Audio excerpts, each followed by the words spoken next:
Let me tell you a little bit about how I started this YouTube channel. Once upon a time, I was watching YouTube like I do every day. Suddenly, I came across videos such as animated book reviews, and I loved them because I've read the books myself, and these videos were absolutely amazingly summarizing them. So I said to myself, why don't I do the same thing if I read a lot of similar books anyways? I was super excited about it. I just had to read the book and write down a short summary. Simple, right? So the first book I wanted to make a video about was The 7 Habits of Highly Effective People.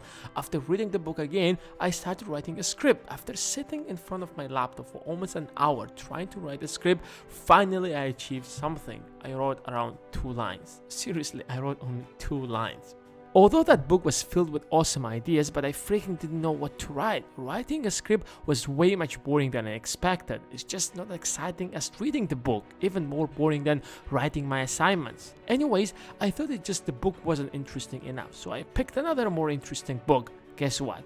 Rich Dad Poor Dad. I've read this book before. It's super easy and simple, and writing a script shouldn't be a big deal. So I read the book again and started writing. Guess what happened? It turns out that writing a script was just boring no matter what are you writing about. It just requires long hours of patience and concentration. At first glance, everything looks exciting and ambitious, but when you go to the details of every work, it's just filled with little steps that are super boring. But because we are creatures who can't handle boredom, we constantly look for something exciting, so we move from one subject to another and never stick to one thing for a long period. That's why you're constantly checking your Facebook, because your mind is looking for distraction, for something exciting. And if you don't learn how to overcome this boredom, you will keep jumping from one thing to another and never achieve mastery, because mastery requires long hours of patience and concentration. When we look at successful people, we focus on their achievements. From such an angle, it's easy for us to relate their success to their genetics or luck, or say that they are gifted. But we are choosing to ignore that period of their lives when each and every one of them went through a boring process of mastery. If only we could study that part of their lives before they became successful, we would understand that we too could have achieved some or the same success if we could be patient enough. Many people cannot handle the boredom, so they turn constantly into some distractions such as social media, alcohol, partying, and so on. So I'm going to share with you 5 strategies on how to overcome boredom and achieve mastery. The first strategy is progress through trial and error. Too often we think of learning is to absorb ideas from books or to do what others tell us to do. But this is the least effective way of learning, and often usually comes out of fear because it's completely separated from practical experience. To master any skill, you must learn through trial and error. You must experiment, you take some bold actions, you see what works and what doesn't really work in the real world. You expose yourself and your work to the public criticism.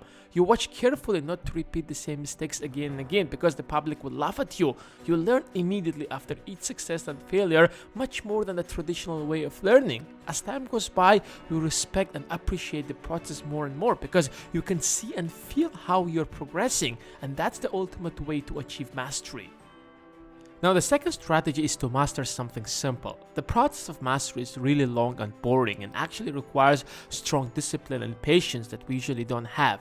If you straight away go ahead and try to master something really hard that requires several years to achieve, you might get stuck in the middle and leave it out of boredom.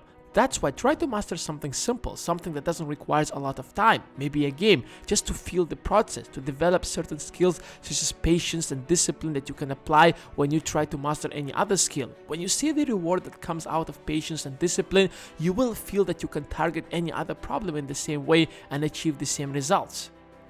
The third strategy is master the rules of the game. When you just enter a career, there are all kinds of rules that governs the behavior of people in that field, values that are admired, people that must be respected, and the rules that must be followed, and so on. If you don't patiently observe and learn them well, you will make all kinds of mistakes without knowing why or how. Let's say, for example, you want to enter into politics. Politics is not as obvious and simple as it looks from outside. There are certain things that you can't say in the public. There are different ways to deal with different authorities and so on. Politics has its own rules of the game like any other craft, and mastering them is an important key to succeed in that field. So when you just enter into a field, your goal is not to impress people with your brilliance, but to learn the rule of the game from inside. With a deep knowledge of these rules, you can start using them into your advantage. And the fourth one is focus on the details. Usually when we start any kind of project, we start by thinking what we are going to get out of it. We start imagining the money and the glory that it will bring to us. Sometimes we go so deep into that we even forget what the project was about. Anyways, that's a wrong start.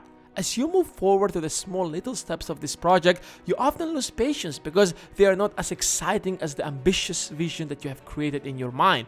That's why you have to take an opposite approach. Start by going into the details of that project or the field. Look at the materials that you have to work with, the audience that you have to deal with, and the latest technical advances in that field. As you go deeper into these details, you create a different picture of this project in your mind that's closer to the reality than the utopian dream in your head. Working in this way will help you to slow down your mind and develop patience for the detailed work, which is essential for the success of any project.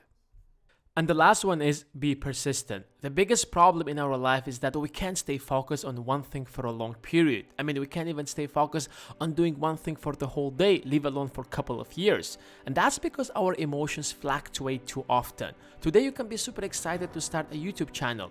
And after posting your first video and the next day you realize that you've got only 5 views on it, you start saying to yourself, maybe it's not for me. On the top of that, with thousands of distractions that we're facing on a daily basis, sometimes it seems impossible to focus on one thing, and that's the source of many failures in our life. In order to overcome this obstacle, you must be persistent. First of all, mastering any skill will require a lot of energy and time. So if you target many goals at the same time, your focus will be broken and you will achieve none of them. Secondly, try breaking up your goal into smaller steps, because each time when you reach one step forward, it will give you a sense of achievement, and that will help you to stay motivated. Anyways, these are the 5 strategies that will help you to achieve mastery. If you guys enjoyed this video, give it a thumbs up, and if you're new to this channel, first of all, welcome. Be sure to click the subscribe button to join the community. I would love to have you here. And as always, thanks for watching.